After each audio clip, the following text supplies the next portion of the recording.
बच्चों, आज हम आरोह भाग 2 के पाठ श्रम विभाजन और जाति प्रथा के विषय में पठन पाठन करेंगे, जिसके लेखक हैं भीमराव अंबेडकर जी।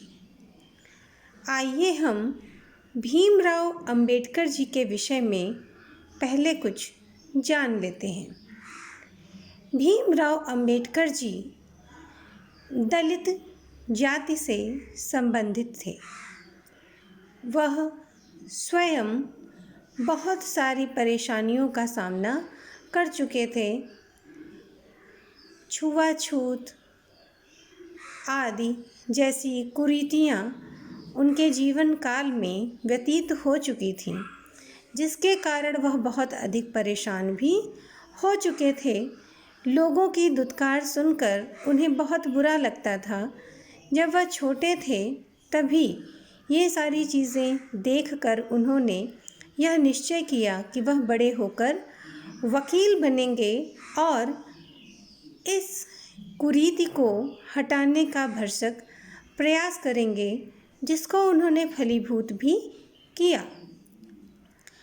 हमारे संविधान की रचना में उन्होंने बहुत बड़ा योगदान दिया। उन्होंने दलित जाति के लिए बहुत सारे कार्य किए और उनके लिए आरक्षण का भी व्यवधान किया। इस विधान में उन्होंने पिछड़ी जाति, दलित जाति आदि के लिए जो आरक्षण का प्रावधान रखा, उसके कारण उन्हें बहुत अधिक राहत मिली। वह छुआछूत के विरोधी थे। उन्हें छुआछूत जैसी जो कुरीतियाँ थीं, वह उसको बिल्कुल भी पसंद नहीं करते थे। वह उसका पूरा तरीके से विरोध करते थे। वह श्रम विभाजन के भी विरोधी थे।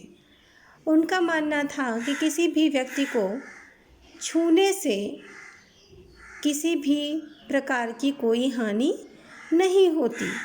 हर व्यक्ति उस ऊपर वाले का ही बनाया हुआ है। उसको पैदा करने वाला, इस धरती पर लाने वाला वह ईश्वर ही है। तो यहाँ आकर यह जाति प्रथा जैसी कुरीति का सामना क्यों करना पड़ता है? वह श्रम विभाजन के भी विरोधी थे। उनका मानना था कि जिस व्यक्ति को जिस कार्य में रुचि हो, उस व्यक्ति को उसी कार्य को करना चाहिए। बिना रुचि के किसी भी कार्य को करना सही कार्य नहीं होता। यदि किसी व्यक्ति को व्यवसाय में बिल्कुल भी रुचि नहीं है और उसका जो जाति के अनुसार उसका कार्य है, अगर वह कायस्थ है तो उसको व्यापार ही करना है, ऐसा अगर उसके व्यापार में रुचि नहीं है तो वह व्यापार नहीं कर पाएगा और पूरी तरीके से नुकसान कर देगा। यदि अगर उसका रुचि तलवारबाजी में है तो वह क्षत्रियता को ही अपनाना चाहेगा और उस कार्य को निपुणता से कर पाएगा।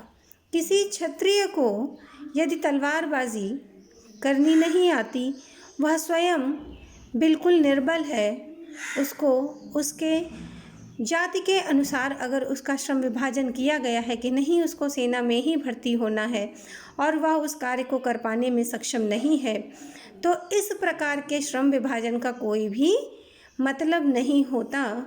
उनके अनुसार इस प्रकार श्रम विभाजन करने से हर व्यक्ति अपने जीवन को अपनी रुचि के अनुसार ज्ञापित कर पाए, ऐसा संभव नहीं हो सकता। इसलिए वह श्रम विभाजन के भी विरोधी थे। उनका मानना था कि व्यक्ति अपनी रुचि के अनुसार ही कार्य करे, इसी में उसकी भलाई है।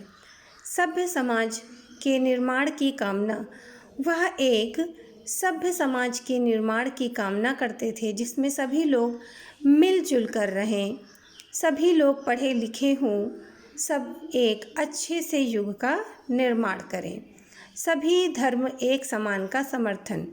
वह मानते थे कि सभी धर्म एक समान है, ना कोई छोटा है ना ही कोई बड़ा है, ना कोई पिछड़ी जाति का है ना ही कोई दलित है, सभी को एक समान ही सम्मान मिलना चाहिए। वह स्वस्वामित्व का समर्थन करते थे। उनका मानना था कि व्यक्ति को अपने आप का स्वामी होना चाहिए, उस किसी की भी दास्ता नहीं होनी चाहिए। वो दास्ता के खिलाफ थे। वह चाहते थे कि समाज जो हमारा आज का है वह बने और सभ्य समाज हो, जिसमें हर जाति के लोग हों, जिसमें श्रम विभाजन उनकी जाति के अनुसार ना होकर उनकी रुचि के अनुसार हो। तभी हमारे समाज में एक अच्छा सा पर्यावरण व्याप्त हो सकता है। यही उनकी चाह थी कि एक सभ्य समाज का निर्माण हो।